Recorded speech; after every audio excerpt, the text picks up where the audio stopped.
ایران کا دمشق میں سفارت خانے کو نشانہ بنانے پر اسرائیل کا جواب، 200 سے زائد ڈرون اور میزائل داغ دیے۔ ایرانی حکام کے مطابق اسرائیل کے مخصوص مقامات کو نشانہ بنایا گیا۔ ڈرون یمن سے چھوڑے گئے، گولان کی پہاڑی پر اسرائیلی ایئر ڈیفنس ہیڈ کوارٹرز کو ہدف بنایا گیا۔ عرب میڈیا کے مطابق اسرائیلی دفاعی نظام حملے روکنے میں ناکام رہا۔ اسرائیل میں مختلف مقامات پر آگ بھڑک اٹھی۔ جنوبی اسرائیل میں فوجی اڈے کو نقصان پہنچا، ایک لڑکی زخمی ہوئی۔ حملے سے اسرائیل میں افراتفری پھیل گئی۔ خوف میں مبتلا اسرائیلیوں کی دوڑیں لگ گئیں، پناہ گاہوں کی تلاش میں بھاگ کھڑے ہوئے۔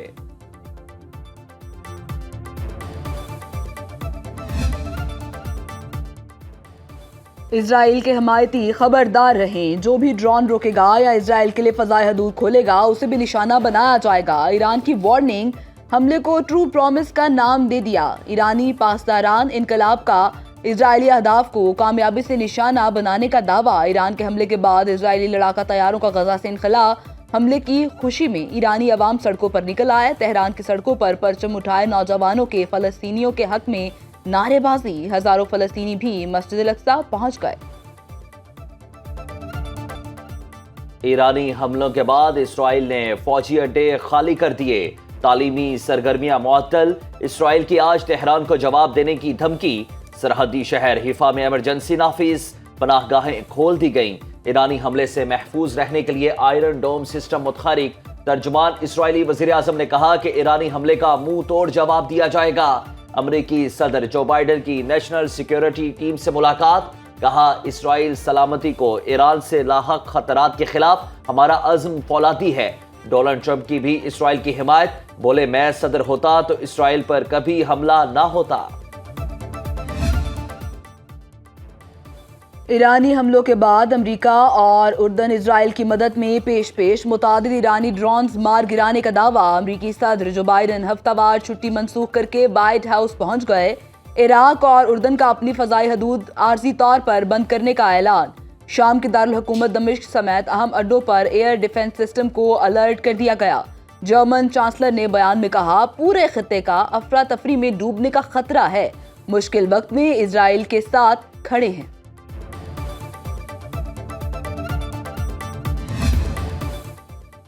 امریکہ نے ایران کے ساتھ براہ راست تنازع کو خارج از امکان قرار دے دیا۔ امریکی وزیر دفاع لائیڈ آسٹن نے کہا کہ امریکہ ایران پر اسرائیلی حملے میں براہ راست شامل نہیں ہوگا۔ اسرائیل کی سلامتی کے لیے امریکہ مضبوط اتحادی کے طور پر موجود۔ خطے میں امریکی فوجی اڈوں کی سیکیورٹی کو یقینی بنانے کے لیے فوج کو ہائی الرٹ کر دیا۔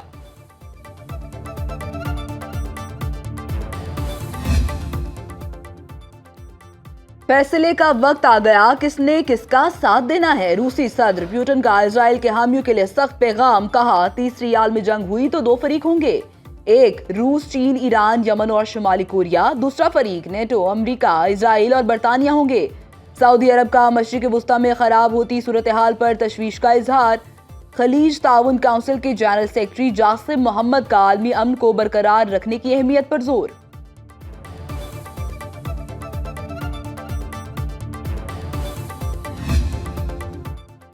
ایران کے اسرائیل پر حملے کے بعد مشرق وسطی میں صورتحال مزید کشیدہ۔ اقوام متحدہ کی سیکیورٹی کونسل کا ہنگامی اجلاس آج طلب۔ اسرائیلی سفیر کی درخواست پر اجلاس بلایا گیا۔ امریکہ، برطانیہ، متحدہ عرب امارات اور فرانس نے خطے میں پروازیں منسوخ کر دیں۔ سیکرٹری جنرل اقوام متحدہ مصر کا فریقین سے تحمل سے کام لینے کا مطالبہ۔ انطونیو گوتریس نے کہا کہ بڑے تصادم کا باعث بننے والی کارروائی سے گریز کیا جائے۔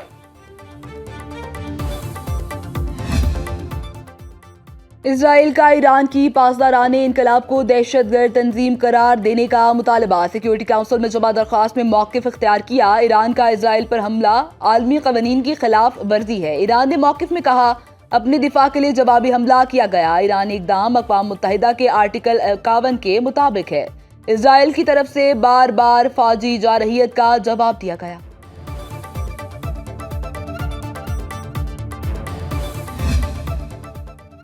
ایرانی بحریہ کا آبنائے ہرمز میں آپریشن، اسرائیلی بحری جہاز پر قبضہ کر لیا۔ تجارتی بحری جہاز اسرائیل کے لیے کھانے پینے کی اشیاء اور خام تیل لے کر جا رہا تھا۔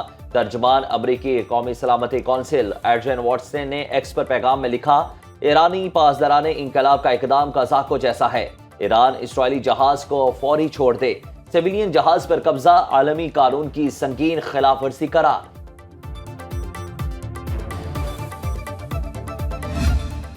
ایران نے عراق سے آنے والی تمام پروازوں کو اپنی فضائی حدود کے استعمال سے روک دیا۔ تمام کمرشل پروازوں کے آپریشن پر تاحکم ثانی پابندی ہوگی۔ کراچی آنے والی ترکش ایئر لائنز کی پرواز درمیانی راستے سے واپس چلی گئی۔ ایویشن ذرائع کے مطابق پرواز کو عراق کی فضائی حدود سے واپس بلوا لیا گیا۔ اسلام آباد اور لاہور کے لیے 2 پروازوں کو طویل روٹ اختیار کرنا پڑا۔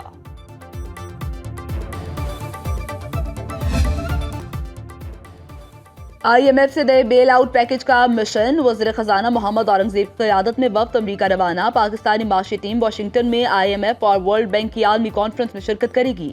پاکستان نئے قرض پروگرام کے لیے آئی ایم ایف کو باقاعدہ درخواست دے گا۔ وزیر خزانہ محمد اورنگزیب کی M D I M F Kristina Georgia سے ملاقات کا امکان۔ معاشی ٹیم کے ارکان آئی ایم ایف اور عالمی بینک کے سالانہ اجلاس میں بھی شرکت کریں گے۔ محمد اورنگزیب کی سعودی عرب، چین، ترکیہ اور اماراتی وزرائے خزانہ سے بھی ملاقاتوں کا امکان۔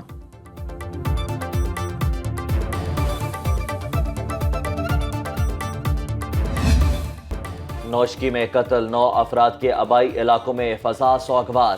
گجرانوالہ، منڈی بہاؤدین اور وزیر آباد میں تدفین ہوگی۔ میتوں کی آبائی علاقوں کو روانگی سے پہلے کوئٹہ میں نماز جنازہ ادا کی گئی۔ وزیر اعلیٰ بلوچستان میر سرفراز بگٹی، اعلیٰ عسکری اور سیاسی حکام کی شرکت۔ بلوچستان میں 2 روز کے دوران آسمانی بجلی گرنے سے جاں بحق افراد کی تعداد 5 ہو گئی۔ طوفانی بارشوں سے جانی نقصان کی تفصیلات جاری۔ ڈیرہ بگٹی اور سوراب میں 2 اموات رپورٹ۔ پشین میں 1 شخص لقمہ اجل بنا۔ پی ڈی ایم اے کے مطابق آسمانی بجلی گرنے کے مختلف واقعات میں پنجاب میں 17 افراد دم توڑ چکے۔ بارش سے مختلف حادثات میں کے پی کے میں 4 افراد جاں بحق، 7 زخمی ہوئے۔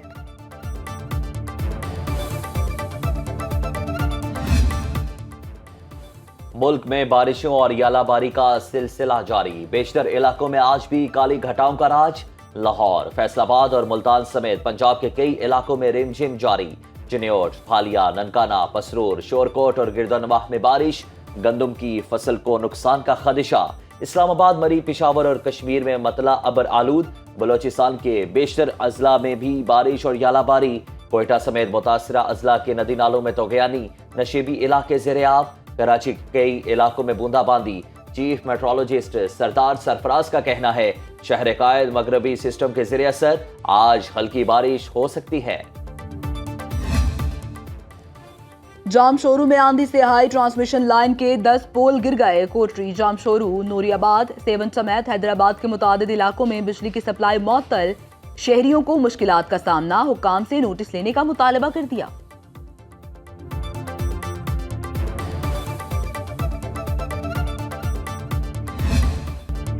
پیپلز پارٹی قائد عوام ذوالفقار علی بھٹو کی برسی آج منا رہی ہے۔ گڑی خدا بخش میں پی پی کے جلسے کی تیاریاں مکمل۔ جیالوں کی ذوالفقار علی بھٹو کے مزار پر آمد کا سلسلہ جاری۔ جلسے کے لیے سندھ حکومت کے سخت سیکیورٹی انتظامات، خواتین سمیت 8000 پولیس اہلکار ڈیوٹی پر مامور۔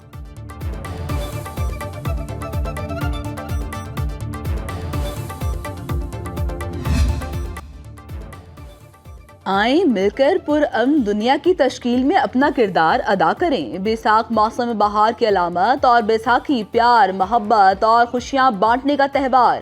وزیر اعظم شہباز شریف کا پیغام، کہا پاکستان مختلف عقائد اور ثقافتوں کا خوبصورت امتزاج۔ بیساکھی کے رنگ اس خوبصورتی میں مزید اضافہ کرتے ہیں۔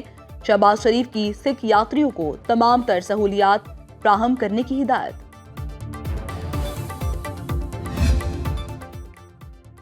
آئین اور قانون کی بالادستی کا 1 پوائنٹ ایجنڈا۔ تحریک تحفظ آئین پاکستان کا ملک بھر میں جلسہ کرنے کا اعلان۔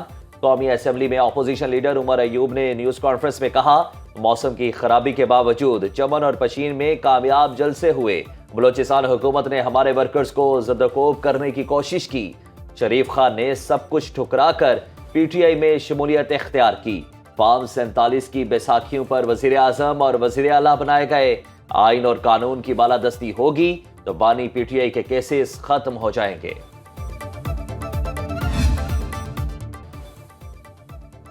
نیوزی لینڈ کی کرکٹ ٹیم دورہ پاکستان پر اسلام آباد پہنچ گئی۔ مہمان ٹیم 5 T20 میچز کی سیریز کھیلے گی۔ 18، 20 اور 21 اپریل کو راولپنڈی میں 3 میچز ہوں گے۔ 25 اور 27 اپریل کو لاہور میں 2 میچ کھیلے جائیں گے۔ قومی کرکٹ ٹیم کا اسکواڈ آج راولپنڈی میں رپورٹ کرے گا۔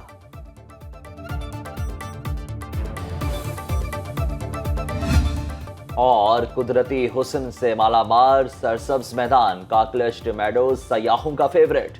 ہر سال اپریل میں کاکلشٹ کے نام سے 4 روزہ سالانہ جشن بھی منایا جاتا ہے۔ اپر اور لوئر چترال کے لوگ کئی گھنٹے کی مسافت طے کر کے یہاں پہنچتے ہیں۔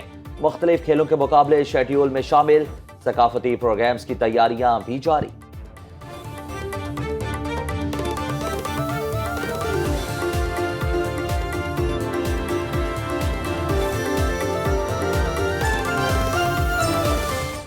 اب خبر آپ کی دسترس میں، ہر وقت بر وقت۔ ابھی سنو نیوز کے یوٹیوب چینل کو سبسکرائب کیجئے، بیل آئیکن پر کلک کیجئے اور باخبر رہیے ملکی اور بین الاقوامی حالات سے یقین کے ساتھ۔